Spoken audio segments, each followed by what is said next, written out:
इमरान प्रतापगढ़ी ने एक बहुत ही इंपॉर्टेंट स्टेटमेंट दिया है। उनका ये कहना है कि सेकुलरिज्म को समझने के लिए हिंदुस्तान के उलमाओं को अपना एटीट्यूड बदलना पड़ेगा, उनको अपना नजरिया बदलना पड़ेगा। इससे पहले कि हम पूरे वीडियो पर जो डिस्कशन करने चल रहे हैं उस पर बात करें, आप पहले इस वीडियो को देखिए कि इमरान प्रतापगढ़ी ने कहा क्या है, इमरान प्रतापगढ़ी कह क्या रहे हैं, उसको समझने की कोशिश करिए, उसको डिकोड करने की कोशिश करिए और फिर हम आगे बताएंगे कि उन्होंने ऐसा क्यों कहा है। तौर से मेरी कौम सामने बैठी है उससे कहना चाहता हूं, किसी नेता का आपकी दी हुई टोपी पहन लेना और किसी नेता का आपका दिया हुआ गमछा कांधे पे डाल लेना ही सेकुलरिज्म नहीं है। हम ये तो चाहते हैं कि हमारी ईद आए तो इस देश का जो नॉन मुस्लिम लीडर है वो शानदार सी फोटो और ग्राफिक बना करके मुबारकबाद दे, हमारे त्योहारों पर वो आगे आए और हमें सिवैयां खिलाए, हमारे साथ खड़ा हो।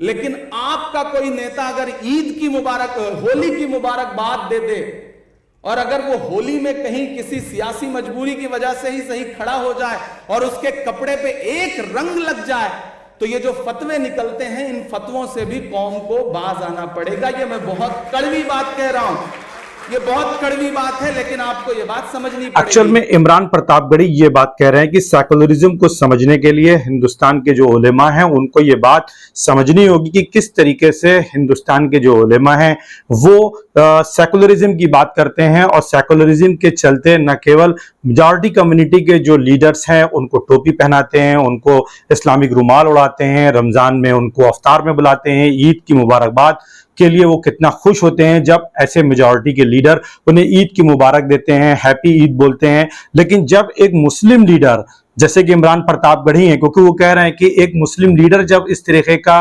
पॉलिटिकल कंपल्शन के चलते, मजबूरी के चलते उसे होली की मुबारकबाद देनी पड़ती है या फिर किसी मजबूरी के चलते उसके ऊपर होली का रंग पड़ जाता है तो उसके खिलाफ फतवे जारी होने लगते हैं।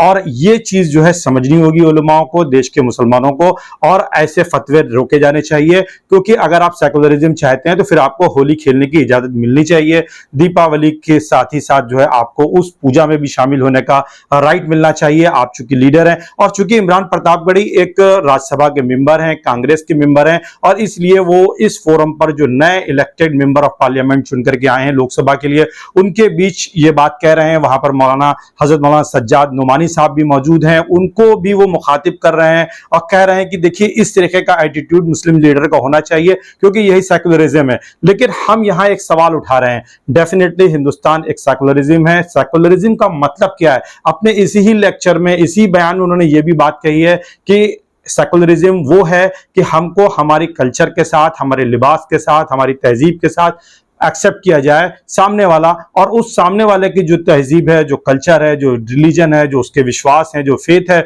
हम उसको उसी में रिस्पेक्ट उसकी करें, उसके फेथ की रिस्पेक्ट करें, उसके रिलीजन की रिस्पेक्ट करें, उसके ट्रेडिशंस की रिस्पेक्ट करें। लेकिन यहां पर इमरान प्रतापगढ़ी ये कह रहे हैं कि नहीं, हमें ईद की मुबारकबाद दी जा रही है, इसलिए हमको भी होली की मुबारक देते हुए होली खेलने की इजाजत बमजबूरी ही लेकिन मिलनी चाहिए और उस पर कोई फतवा नहीं होना चाहिए। लेकिन सिर्फ नेताओं को ही क्यों? ये चीज तो आप एक स्टूडेंट से भी कह सकते हैं। एक छोटा बच्चा है जो कि क्लास 5 में पढ़ता है, क्लास 10 में है या यूनिवर्सिटी में पढ़ने वाले जो बच्चे हैं वो भी तो होली खेल सकते हैं, क्योंकि अगर वो उनके साथी, उनके फ्रेंड्स उन्हें अगर ईद की मुबारकबाद दे रहे हैं, रमजान की मुबारकबाद दे रहे हैं, तो फिर ऐसे बच्चे क्यों नहीं होली की मुबारकबाद अपने हिंदू दोस्तों को दें। और फिर इस तरीके से एक नई संस्कृति, एक नया कल्चर उभर करके आएगा जिसे कि आप गंगा जमनी तहजीब भी कहते हैं। लेकिन मेरा सवाल यह है कि क्या इस्लामिक ईद, और मैं मौलानाओं से पूछना चाहता हूं, क्या इस्लामिक ईद एक त्योहार है? हमने क्यों त्योहार बनाने की परंपरा ही शुरू करी? इस्लाम क्यों डिफरेंट रिलीजन है? इस्लाम में ईद मनाने का कॉन्सेप्ट त्योहार की शक्ल में नहीं है। इस्लाम में ईद एक शुक्राना है उन लोगों के लिए जो कि रमजान के 30 रोजे रखते हैं, जिन्हें अल्लाह 30 रोजे रखने की तौफीक देता है, और जो लोग 30 रोजे रख लेते हैं उसके शुक्राने के तौर पर लोग ईद मनाते हैं, न कि हम ईद के लिए ईद मिलन समारोह करें। जैसे कि जमीयत उलमा हिंद अक्सर आप देखते हैं कि हर साल वो 5 स्टार होटल में जो है ईद मिलन समारोह करते हैं, और ऐसे ईद मिलन समारोह, ऐसी ईद की मुबारकबाद, ऐसे होली मिलन समारोह ज्यादातर राजनीतिक फायदे के लिए किए जाते हैं, राजनीतिक रस्मों रसूख को दिखाने के लिए किए जाते हैं, उनसे बेनिफिट उठाने के लिए किया जाता है। और हम भी ईद का इस्तेमाल इसी राजनीतिक फायदे के लिए करते हैं। और आज ये जो सियासी नेता हैं, जिसमें इमरान प्रतापगढ़ी भी, उन्होंने बड़ा खुल के ये बात कही है कि एक सियासी मजबूरी के चलते अगर हम होली खेलें तो हमारे खिलाफ फतवा जारी नहीं हो। लेकिन हम ये कहते हैं कि उलेमा क्यों नहीं इस बात की तालीम देते हैं कि ईद में मुसलमानों को एक त्योहार की शक्ल नहीं अख्तियार करनी चाहिए, क्योंकि इस्लाम में त्योहार नाम की चीज ही नहीं है। इस्लाम में तो ईद शुक्राना है, आप 2 रिकात नमाज शुक्राने की जाके वाजिब पढ़ करके ईद में आते हैं। बकरीद में आप वाजिब नमाज पढ़ के 2 रिकात आने के बाद कुर्बानी करते हैं और अल्लाह का शुक्र अदा करते हैं। आप कहाँ किसी तरीके का मेले का प्रोविजन नहीं है, आप कहाँ किसी तरीके का रस्म और रिवाज का तरीका नहीं है। सेवैयां भी हिंदुस्तानी ट्रेडिशन में उभर करके सामने आई हैं। अगर हम, और यहाँ पर प्रधानमंत्री नरेंद्र मोदी जो टोपी नहीं पहनते हैं बिल्कुल सही करते हैं, और ऐसा ही मुस्लिम लीडर को भी करना चाहिए कि आप अपने मजहब पर चलें और मेजॉरिटी कम्युनिटी के जो लीडर हैं वो अपने मजहब पर चलें। नीतीश कुमार हो या जगन मोहन रेड्डी हो या फिर चंद्रबाबू नायडू, आपको किसी को टोपी पहनाने की जरूरत नहीं है, किसी को नमाज में खड़ा करने की जरूरत नहीं है, आपको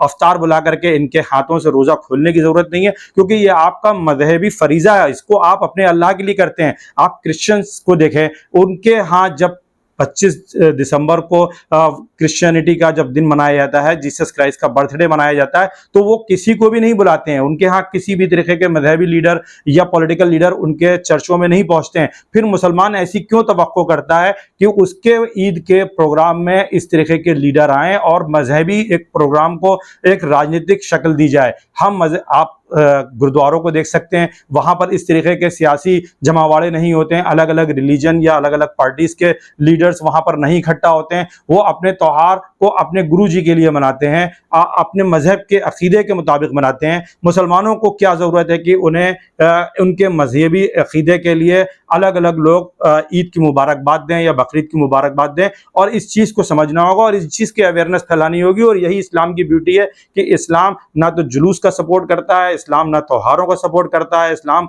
हर उस चीज से रोकता है जिससे कि आम इंसान की जिंदगी में मुश्किलात पैदा हो। और चूंकि जब आप ईद को एक फेस्टिवल में कन्वर्ट कर देते हैं, आप देखते हैं कि ईद के दूसरे दिन, तीसरे और चौथे दिन कितनी रोड पे भीड़ होती है। अक्सर लोग जो हैं ईद के दूसरे, तीसरे, चौथे दिन ईद मनाने अपने अपने घरों में, रिश्तेदारों में, ससुराल में निकल जाते हैं और रोड पर एक अजीब सा रश हो जाता है। ये क्या ईद का त्योहार है? क्या ऐसा नबी अकरम सल्लल्लाहु अलैहि वसल्लम ने बताया? ईद का दिन तो आपके लिए बड़ी अजमत वाला दिन है, जब आप इबादत करते हैं ईद के दिन और अल्लाह से तौबा करते हैं और रोते हैं कि अल्लाह हमारे रोजे कबूल हो जाए।